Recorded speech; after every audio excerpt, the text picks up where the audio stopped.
Kahit na ang bata hindi man matatakot dapat kasi nakikita naman niya kay Ning. Talaga takot siya doon sa dahal. Try natin. Natakot siya talaga sa dahal kaya sana hindi ka nung reaksyon. Good morning guys. Mayong bungkag. Time check. 7 o'clock pa ba? Maaga pa ngayon guys. Sabi mo, nag-set ako ng alarm ng 5. Kasi gusto ko maaga nandun sa swimming pool. Tapos hanggang nandito pa rin ako. Hanggang ngayon, nandito pa rin ako. So, today is Tita Jackie's last day in Bangkok. Kaya ngayon nakikita ninyo guys, we are having a lot of maleta, no? Dito ngayon. Ayan, kita nyo naman. Maleta number 1, maleta number 2, and maleta number 3.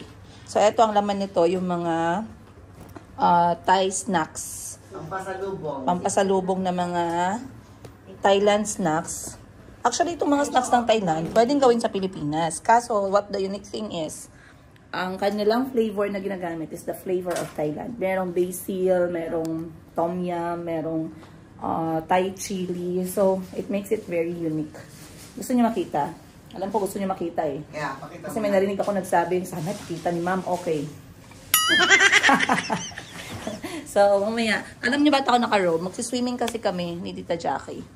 So, hinihintay mo na lang ako na? Naantay ko na lang siya. Yung squid, ang sarap talaga. Sabi mo yung squid, grabe. Yes. Ang mga prices na to, tumatakbo from 100 baht to 400 baht. Depende kung anong klase. Yeah, may so, 280, may, di ba nung, mahal yung pusit. Last minute na binili ni Tita Jackie kasi nakita niya yung store. So, meron tayong dried chinelas. Ay, hindi pa. Hindi pa pack na chinelas dito. Yeah, wag kayong sabihin na nagkuripot ako kasi ang ipanim ako. Ang hirap hanapin sa Denmark. Tapos, meron siyang vibrator. Alam nyo guys, kapag nagpapasok ako ng ganito, to be honest, ilang beses na pinabukas yung bag ko. Siguro because of the shape, they want to make sure what it is. Kasi nga, di ba nakikita yan? Tapos parang meron siyang battering maliit. Maliit lang masyado. It's not bad naman. Pero lagi akong binubuksan ng bag kapag may dala akong ganito. Eto, tsaka power bank. Kaya dito mo ilagay yan na. Yes. Para madali kong ilabas. Oo. Dito sa bag ko. Kasi yung power bank, merong limit. Eto naman, they just want to make sure guys na hindi ito any accessories for anything. Baka mamaya itong gamitin mo para maghambalos ng tao, no? Syempre, you have to show them na, sir, ito po ay ginagamit ko as a stand of my phone. O, ganun. Ang ganda by the way nito, ayan, napakaganda. Meron din akong ganito, binigyan ako ni Mamila ng ganito guys. This is a very steady stand. Mas okay siya compare dun sa una ko. Kasi yung una ko, medyo medyo loose thread. Loose thread yung, ano na siya, matamulay na. So, eto, bagong-bago pa. And, very sturdy. Maganda kasi sumusunod siya sa movement mo if naka-selfie ka. So, yeah, highly recommended for those who are in budget and you want your phone stand. Nakita namin yan, binili, sabi ko, bili tayo kaagad, tigisa tayo. Kasi ano yan siya eh, tawag nito, importante sa amin to. Especially when we are out, we are eating, swimming, whatever. Now, we don't want to hold the phone. Katulad na to. Nakakaya yung sabihin sa waiter palagi na, can you take picture? Diba? Ganun, kasi diba? ito may mga timer na. So, ito katulad nito, may gamit akong stand ngayon. So, this one is also another version. Medyo manipis to kay Ma'am Sheena. So, papakita ko sa inyo. Unang-una, so we have here etong mga dried snack. And what's amazing, by the way, you guys, the way they pack etong mga ganitong items, regardless kung gaano siya ka-smelly and fishy, wala kang maamoy. Wala ka talagang maamoy. Hindi lumulusot yung baho. So, wag kayong ay, ma'am, ayokong bumili ng ganyan, ma'am, kasi mga amoy mga damit ko. Wala po siyang amoy. Wala talaga. Sarap. Ito masarap. Highly recommended kasi natikman ko na. Yes. Guys, wala talaga siyang amoy. As in, no lies, no pretense. Wala talaga pong amoy. So, sa mga Pinoy dyan na gustong magbili ng ganito, go ahead you guys. Kasi this is the flavor of Thailand. And they really love their seafood. So much. Ayun. So, ito ay ang tinatawag nilang, English na to, dried something. Pero ito siya ay mamoy. Ayan, mamoy to kay Tita Jackie. I wanted to take this home. Ito pala, kasi kakainin ko ito. Okay. Doon lalagay ito. Okay. Ito dyan. Kasi ang mahal ng ganito. Yes, this is expensive. This is also my favorite. Ito yung seaweed, dried seaweed snack. Gustong-gusto ko rin to, tsaka ni Kahil. Later on, we're going to see that. Okay. So, eto, ang galing pati. Sa mga nagbebenta ng ganito, dito sa may Thailand, they have container of every flavor. Pwede mong tikman. So, you can actually know kung ano ba talaga yung magugustuhan mo, ano yung hindi. So, lahat to natikman ni Mamila. Yeah, Eto, may free taste kasi sila. yes, may free taste Pero huwag sila. kayong matakot. Matitigman nyo yan. Exactly. Yeah. Exactly. Okay. So, eto guys ay ang squid, spicy squid. Ilan bang binili nila na to? Dalawang binili niya nito kasi she wanted to share it daw with her, Anak-anakan, mga apo-apo din doon. with her valued people. My family by heart. Family by heart, correct. So, this one, I believe, nasa 170 or 180 baht to. It's yummy, healthy, no artificial color, and no preservative. Made in Thailand talaga yan. Ang galing talaga nila sa Tsaka yung flat na daing na sinaserve nila doon, hanapin natin. Sa Yan ang last na bibili ko. Okay. Yung sabi matamis, yung parang tosino daing. Recommend ko yun kasi ang mahal sa Denmark. Yun lang ang gusto ko kasi walang amoy pa. Kahit iprito mo walang amoy. Sa palengke ko ata nakikita. Yeah, tapos may sesame yung isa. Yung plain naman. Yes. May sesame. Hindi ko lang alam kung nasa Big C yun. Sorry, nang gugulo ako sa'yo. Hindi okay lang. Kasi ito, ganito Actually, raw vlog talaga to. Yes. Oo, Walang edit. Wala nang edit. Walang edit yan. At saka yung sinasabi ko Kasi nakaganito siya kasi against the light ako dyan. Kaya dito nakaharap ako sa bintana. Makikita nila yung kulay ng pasalubong. Yeah. Okay. Another thing na binili ni Mamila guys ay etong para siyang dilis na binuksan. Yung split na dilis. Yan ang tawag nila ng butterfly dilis. Yes, butterfly dilis. At walang salt. Wala siyang salt. Walang amoy talaga. Chips lang talaga siya, chips. Walang makakaalam na may bit-bit kang ganito. Wala talaga siya amoy. Okay. Next is, bumili din si Mamila ng langka na dried. Yan. Etong langka na dried, tatlong binili to. Ang mahal doon. Mahal daw doon. Ang pasalubong ko lang yan kasi nakakabili naman. Yung kung may nabibili ako, yung para sa akin is, hindi ko ipamigay ko lang yan kasi ako nakakabili naman ako kahit mahal. Oo. Pero yung mga ganyan, yung mga ganyan, mahirap. Ito 160 baht or 320 pesos. If you're going to ask me the pesos, guys, kayo na lang mag-convert. I-times 2 ninyo approximately, okay? Yeah. So, etong dried na lang kasi ang dami talaga nilang dried dito na prutas as in pure 101%. Yung taro, sweet potato, purple sweet napakasarap. potato. Sarap. 160 baht or 320 pesos naman si dried langka. Etong si dried naman, mamoy, is 300 baht or 600 pesos. May kamahalan pero best seller daw nila yan. Naghanap nga kami ng beef. Walang beef. Ni Mamila, sa kaso Pilipinas walang meron. Yung galing Malaysia, tingnan mo sa mga mall, nandun. Uwi na si Mamila, guys. Yeah. So, eto pa, ano bang binili niya dito? Oh, ito. Meron siyang crablets na tom yum flavor. Crunchy talaga. Ay, hindi. Grilled with herbs. Yeah. 200 baht or 400 pesos. Yung maliliit. Pero tom yum yan. Crablets. Tom Yum. Crablets naman yun. Parang yun interesting yun siya. Kinuha ko lang isa kasi hindi sure kung makain. Yes. Sayang yung bit-bit. Then of course, the iconic popular banana chips of Thailand. Masarap din siya. Hindi masyadong matamis, right, Mamila? Yeah. 120 baht. Or 200. Parang honey ang nilagay. 240 pesos. Masarap yan. Lastly, I think ito po lang pinaka-special niya. This is the dried mangosteen na hindi mo basta-basta nakikita. This one is a bit expensive, guys, no? Nasa 400 plus baht to siya. 480 yata. Oo. Pero kasi ito siya is very rare talaga na makikita mo. Hindi mo talaga to basta-basta nabibili. So, it is a good thing na meron siyang biniling isang pack lang nito. And lastly, 10 laman niya yan. 10. Ito is yung coconut candy nila na very soft. Coconut caramel. I believe na binilan din ako ni Mamila nito. Meron ka niyan? Oo. Paano ko, ipang bigay-bigay ko tag 2 piraso para matikman. Sinabi ko, kumuha siya. Ayaw, nahiya lang mga yan. Actually, oo. Sabi ko, get all what you want. Sabi ng Mamila, get all! Kunin nyo lahat! Kahit umabot pa ng... Ganun siya sa amin, guys. Ikaw na lang. Wala, nahiya yata. Ganun ka lang talaga. Ikaw na lang talaga mag-give up. Irarason lang sa akin. Wala nang malagyan sa maleta. Wala nang malagyan sa maleta namin. Ganun lang siya. Grabe si... Ayaw Yung mga nagsasabi dyan sa talaga galit na galit ako, yung mga magsasabi niya na abusado siya, ini-scam niya kami, kaming nag-sponsor, no. Sabi nga, actually may nag-comment, Mamila, may nag-comment bago. Sabi no nag-comment, Mamila, ala, patay na, ano nang isasagot ngayon ni AC, na lumabas na talaga mismo si, Tita Jackie, yung nagbayad. Ay, ikwentuhan ko nga kayo dyan about sa Bagyo na yan. Kasi eto hindi, actually, may behind the scenes yung Bagyo. Hindi ko na kwento sa inyo. Pero, gagawa tayo ng another episode. Sige, gagawa ako ng another episode. Kasi si Mamila or si Tita Jackie, makikita niyo siya mag-comment sa baba. So, now we put a face already to the person who is behind the Bagyo getaway. Kung saan naisama si, si Auntie Christine. Yes, si AC. At, nagpasalamat pa siya mismo on video. Lundag pa ng lundag na gano'n. Yes, oo. Diba? Anong lundag? Gano'n na, oy. Thank you so much. Yes, you see. Sabi niya. Hindi makalimutan ni Mamila yun. Yes.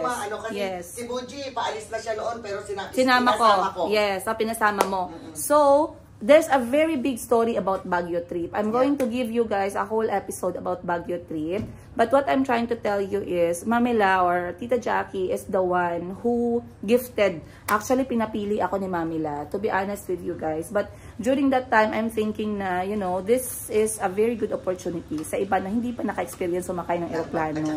Kasi hindi nila makakalimutan yon. Alam mo ba, hindi talaga makakalimutan yon. Unang beses sa Baguio, unang beses sa aeroplano. So, guys, natatawa nga ako kaya ako tawang-tawa nung dinagdag ni AC sa kanyang listahan ng kasinungalingan na hinabi-habi. Etong nagpadala ng Baguio trip namin ay ang aking ex or yung tatay ng mga bata. At kausap ko siya mismo sa video diba, call. imagine, paano nangyari yun?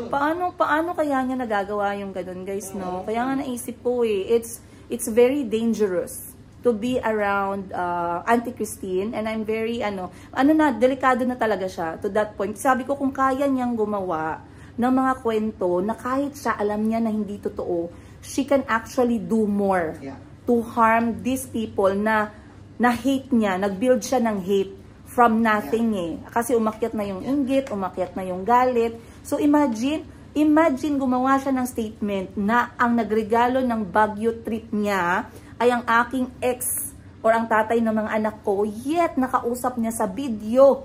On that day na nag-book ako ng ticket to Baguio, si Tita Jackie. Ganito yun.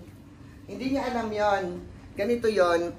Sabi ko, kasi sikreto nga namin yon. Pero pinaasikaso na yung papers kay Buji. Kasi wala rin ID, walang ganun. Ang laking problema. Ay, gustong-gusto sumama ni Buji talaga. Oh yes, gusto niya sumama. Kaso wala pa silang alam about that. Pinaasikaso mo lang, di ba? Yes. Tapos sabi ko, nung na-finalize na namin ni PJ, sabi ko, kausapin ko na sila para sabihin na i-reveal. Yes. Reveal yon. Ako nag-reveal yon. Sabi ko, Buji, tsaka Christine, I want to talk to you. Tapos doon, nagdalawa sila. Tapos sabi ko, you're going to Baguio, no? Tapos sabi ko, oh, thank you, Tita Jackie. Oh, thank you so much. Tapos iyak-iyak siyang gano'n. Gano'n siya. Yes. Tapos, you see? No. Yes. Alam ko lahat, kaya nga, kung dinedefend ko siya, nababasa nyo. Yes. Totoo lahat yung sinasabi ko kasi alam ko, dahil may communication kami ni PJ. Ayaw kasi nila maniwala Oo, kasi nga, alam mo naman yung ibang mga Pilipino na delikado. Kailangan bang sabihin kong ganito? Yes, ganito. True. I-detail mo lahat kasi. True. Kaya ako guys, naisip ko talaga by that time, to be honest with you, by that time na lumapag sa Auntie Christine sa Uganda at nagsimula siyang gumawa ng kwento, that's when I truly confirmed na God saved me again for the nth time. Kasi imagine if she can do these lies in public and use the name of God at the same time, imagine what else can she do and claim that God is with her. Imagine. Sobrang nakakatakot. For me, it's very creepy. And the fact na nakausap niya si Tita Jackie on that day na binook namin yung Baguio na airplane at grabe yung pasalamat niya on video, iyak-iyak pa siya. Tapos bigla siyang magsisinungaling. Punas siya ng luha niya, guys. Oo, magsisinungaling na sasabihin niya na tawag nito, binigay yun ng aking ex.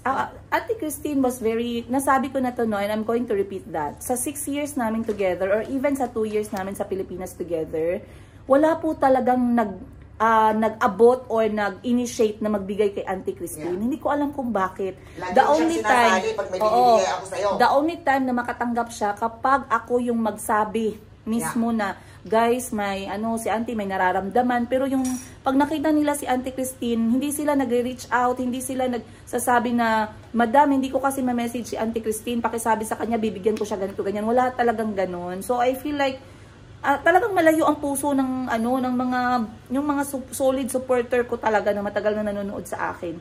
Malayo talaga ang puso sa kanya. At ngayon nga ay nagsisilabasan na, ma'am, ganito, ganyan ang mga sinasabi. So like I said, imagine for my last episode na in-upload ko kahapon, Auntie Christine just lost the biggest opportunity of giving her son and daughter the chance, sana, na makalabas ng Uganda at ma-expose sila internationally. Dahil nga I saw na hindi ko siya mapagkatiwalaan. So, yeah, I hope you guys understood that. So, eto na yung mga pasalubong ni Mami La. Mamaya mag-usap ulit tayo kasi mag-swimming muna kami. Ay, hindi. Bigyan mo na lang pala kay Kain yan. Ang alin po? Itong seaweed. May nabibili naman. Ay, ito. Okay, yeah. Sige. Sure ka? Yeah. Kasi pwede ko naman siyang bilan nito. Pati yung nabuksan, hindi.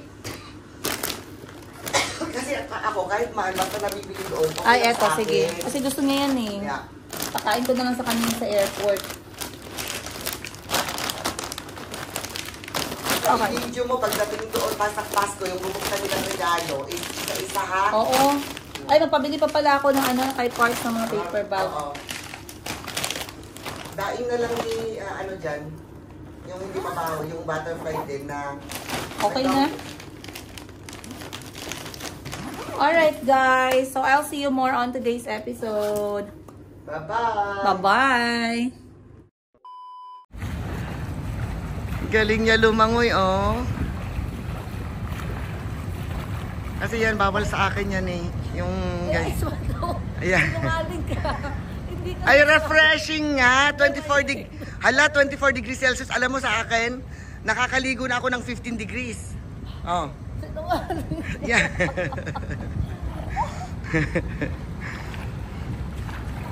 Ang galing niya, oh.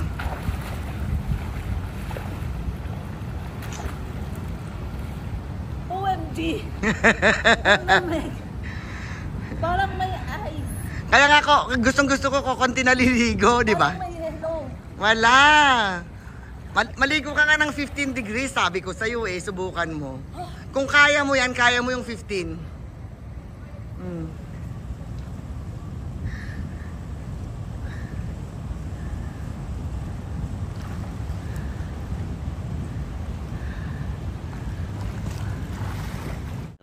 Later. Pasko na naman, o kay tuloy ng araw, Paskong nagdaan, kaya naman na. Hello guys, last day namin dito sa Bayog Sweet Hotel, ang haunted room ng Bangkok. Ayan si Madam Sheena.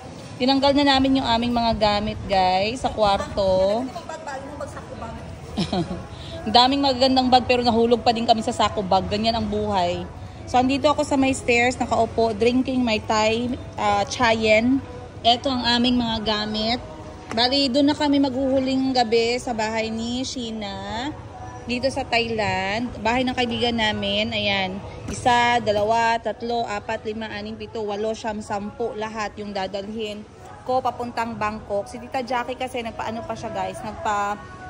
Self-love, self-care. Kami naman ay nag-aantay nitong aming taxi para mahatid na yung mga gamit. But, dito sa Thailand guys, hindi ka pwedeng pumunta walang pera.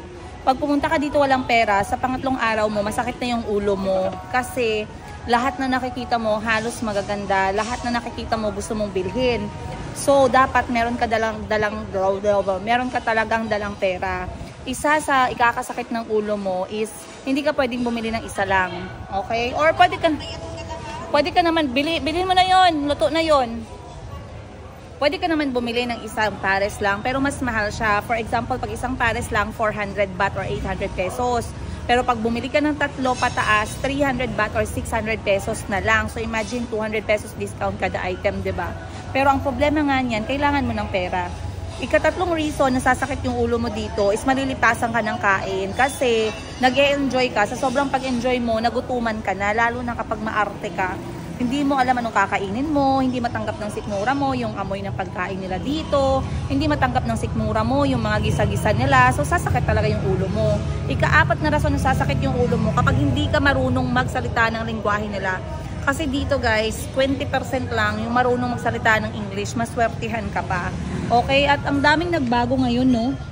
Isa sa nagbago dito sa Thailand ngayon, napansin ko, ang dami-dami na nilang mga employee or staff na from Myanmar. So imagine, nahahalata ako na from Myanmar sila kasi hindi sila marunong magpasatay.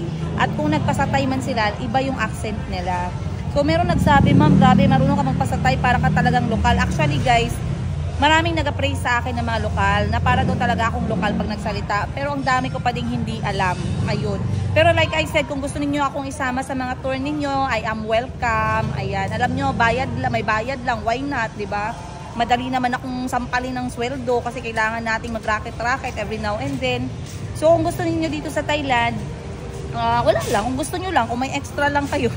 Pero kung budget travel kayo, kayang-kaya nyo yan sa sarili ninyo. Pero kung kaya nyo naman din magpasabay sa mga Pinoy na may alam na, marunong na magsalita, mas maigi, mas mabuti. Ayun, kahit naman hindi ako, okay lang. Kahit naman sino, kasi alam nyo naman tayo mga Pilipino, marakit tayo, di ba? So guys, habang andito kami ni Sheena, may bibilin kami na parang Thai snacks, no? Thai food. Hindi, merienda ng Thai. Nagpabili ako sa kanya kasi kanina pinuntahan ko, sarado pa. So bumalik siya doon, siya na lang muna. Ayan, gusto ko muna tayo magchismisan pero hindi ko alam saan tayo magchichismisan eh. Pwede naman dito, try natin. We are finally leaving etong aming hotel sa Bangkok. Diyan na lang pakilagay sa bag.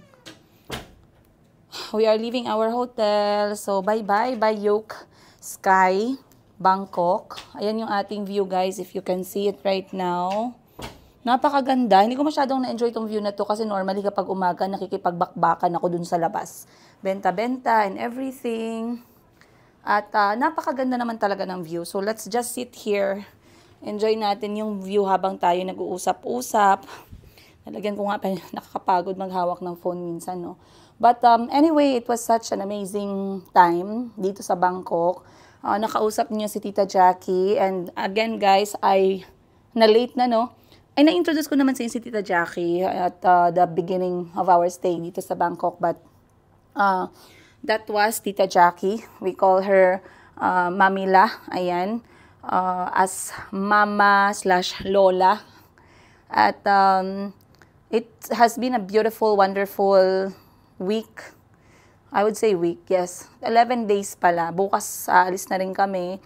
But finally, the face behind our Baguio tour gift para sa akin at sa mga anak ko, nasali pa si Auntie Christine, is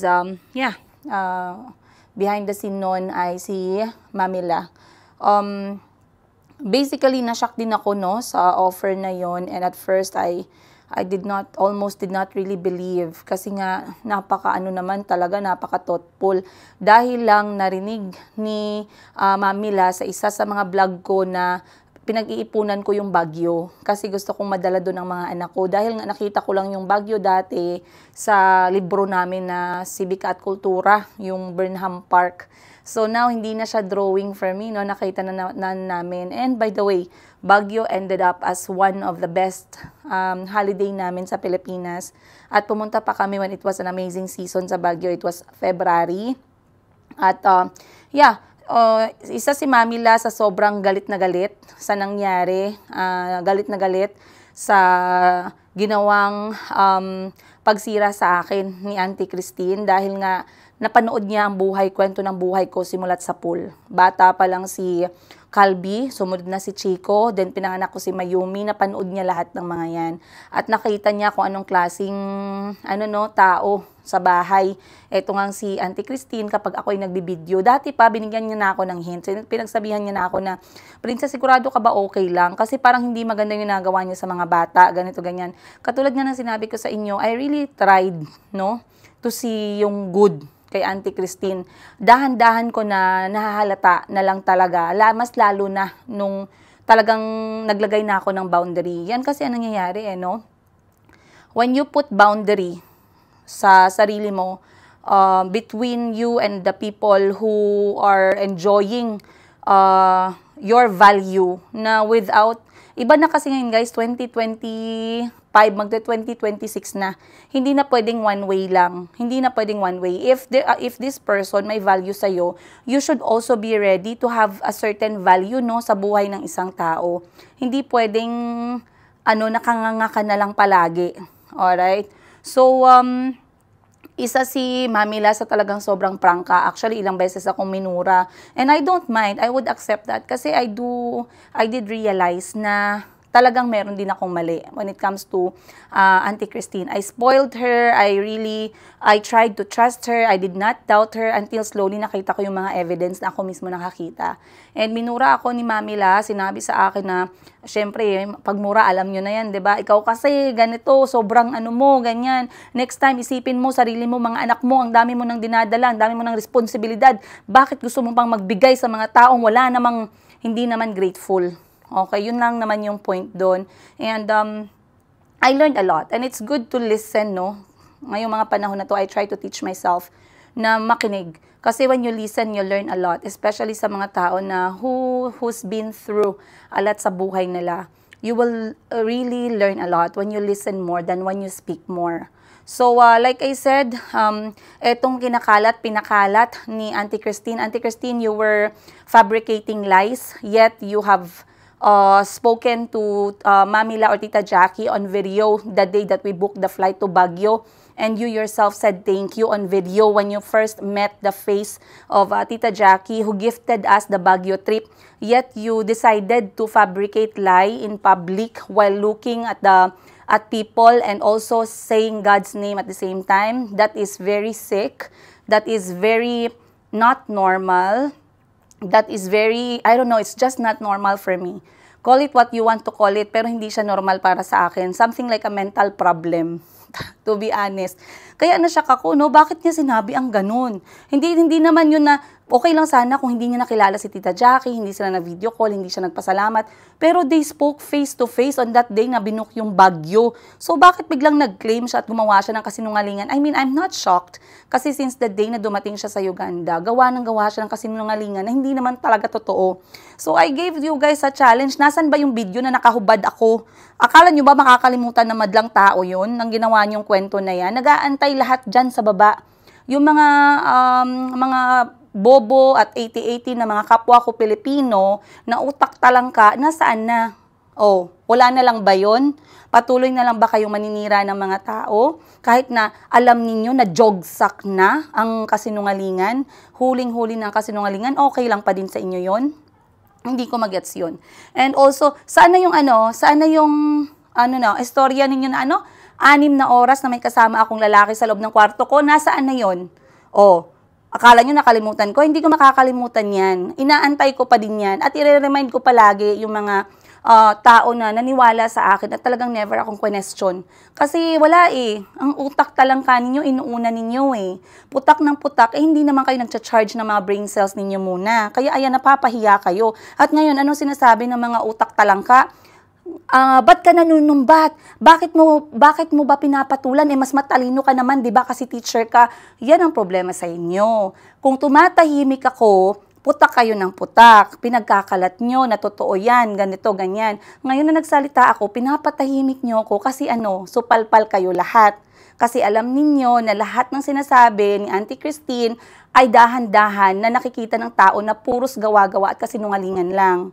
Kasi nakikita ninyo at nahahalata na ninyo na meron ng mental issue etong si Auntie Christine. Dahil sa lahat ng kwentong nilabas ko from 1st year to 6 years. Hindi ko magets yun, guys. Okay? Kaya kayong mga utak talangka kayo, sabi ko sa inyo, tawagan nyo ako on video call kung may problema kayo sa akin. Talk to me on video. Kahit na mag-live pa tayo, no? Mag-join live pa tayo. Talk to me on video. Just tell me anong nagawa kong kasalanan sa inyo at bakit kayo gigil na gigil. Kasi the only reason that I can see is ganyan talaga kayong klaseng tao, hindi lang sa akin, kundi sa mga Pinoy na nakakataas pa sa inyo. Or sa mga Pinoy na sa tingin ninyo, kayang gawin yung mga bagay na never nyong ginawa kasi wala kayong guts. Galit kayo dahil kaya ng iba ang mga bagay na gusto nyong gawin pero hindi nyo nagagawa. Kasi nga, hanggang utak talangkalang kayo.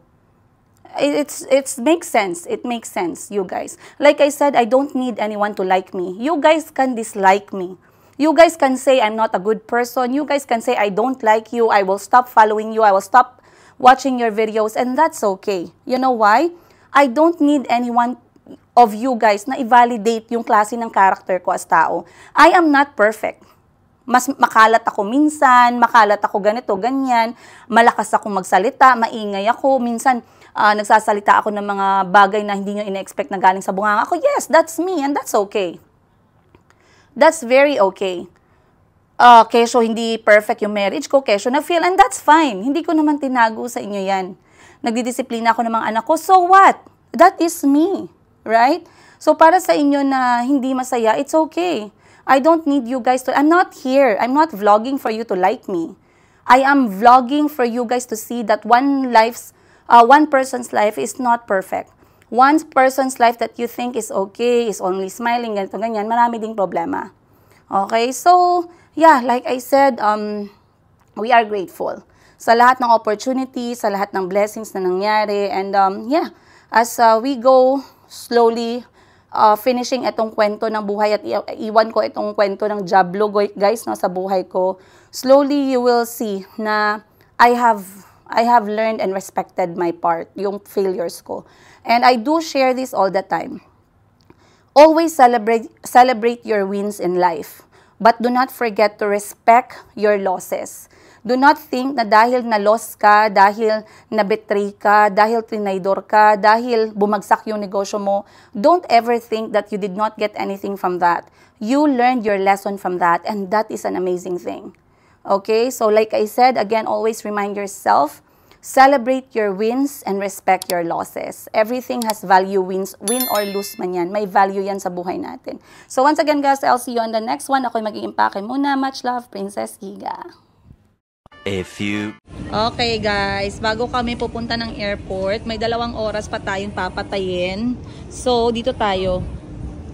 Meron sila ditong mini golf, no? Ayan, sa outside. Para naman ma-enjoy natin yung weather. Weather check ngayon, apakalamig dito sa Thailand. Hindi ko alam bakit biglang lumamig ang panahon. Uy, ang lamig-lamig guys. So, kumuha ako nito, 100 baht or 200 pesos kada tao. Maglalaro muna kami, o, diba? Akala ko itong golf pang mayaman lang talaga. Pwede rin pala nating ma-experience. So, tara, let's go. Laro tayo. Dito natin i-set up yung camera.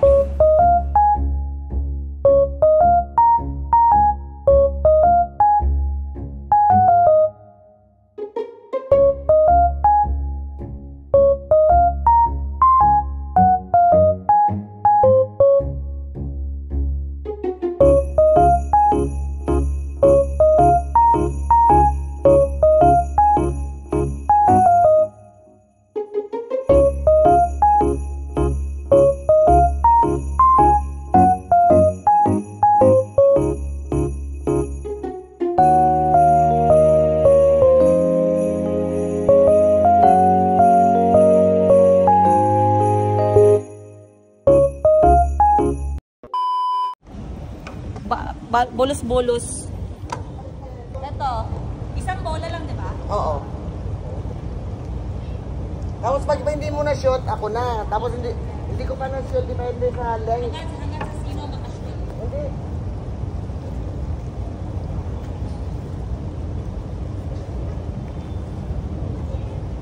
Ready? Yeah.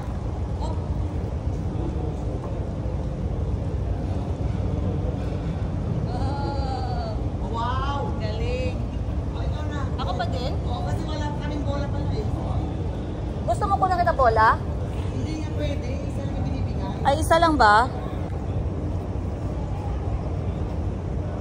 Wow. Pero may yan. Sana.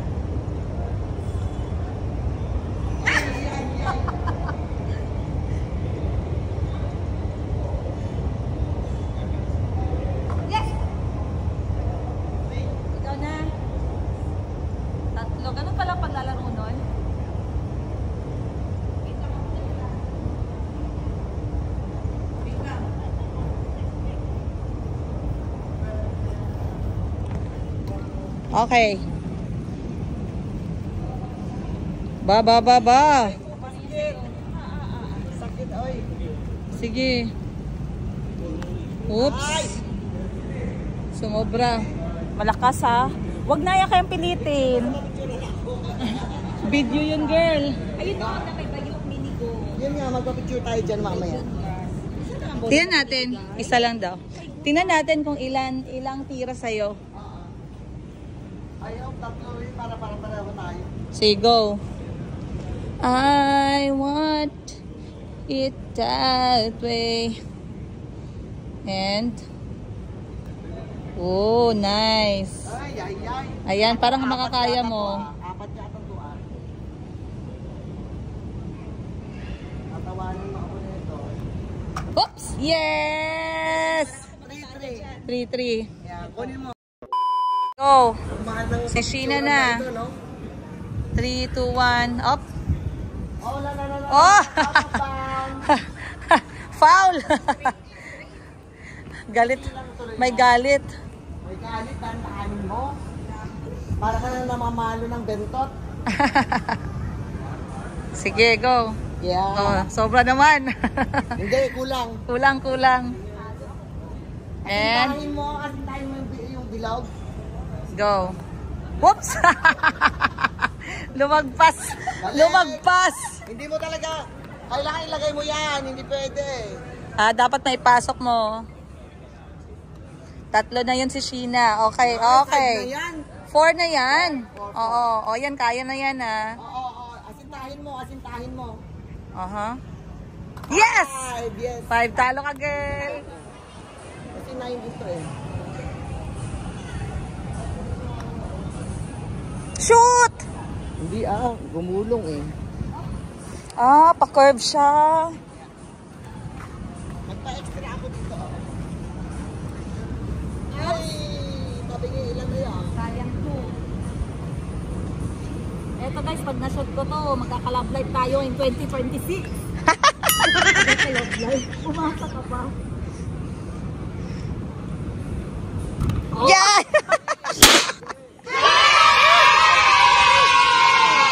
Tita. Eto si Tita. May confetti yun. Ching!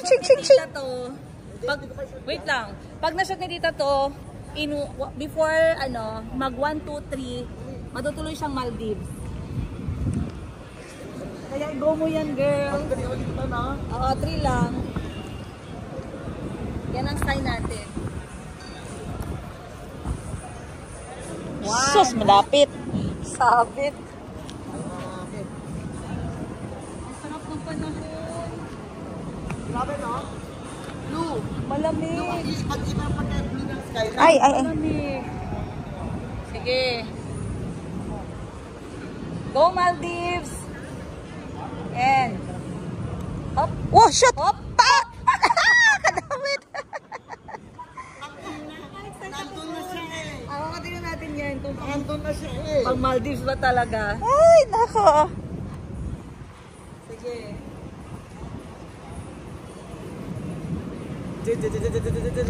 Wow! 3-3 na naman. Ako na naman maka-4 nito. Sige. Si Sheena, pag na-shoot niya sa 3 yan, magkaka-baby kami 2026. Yeah. Magkakaroon kami ng blue eyes. Na-pressure siya agad, oh. Kaya mo yan, Atsi. I-shoot mo para sa baby. Kaya mo yan, girl. Lord, pakinggan mo kami, Lord, please. Bigay mo na sa amin to, please. Hindi magpapagin ka, hindi ganyan. Sige. Pag nagpapagin ka na rin sa tuo, huwag ganyan. Magpapagin ka, ganyan. Oh, tinuro. Diretso, oh. Sige, go. Makinig ka sa expert. Up. Wah! OMG. Lord, 2027 na lang pala. Sige, malay mo. Hop, hop, hop, hop.